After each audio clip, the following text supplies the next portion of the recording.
હરે કૃષ્ણ.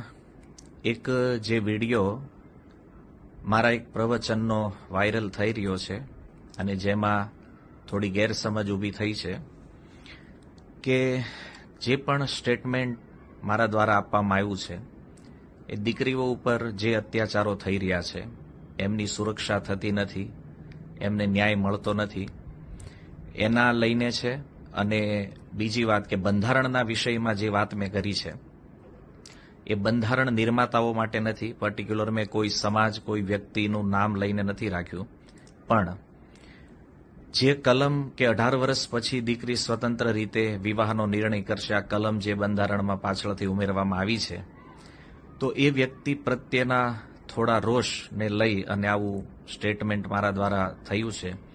પણ આની પાછળ અમારો કોઈ ખરાબ હેતુ, કોઈ ખરાબ ભાવ નથી કોઈ વ્યક્તિ પ્રત્યે કે કોઈના પ્રત્યે.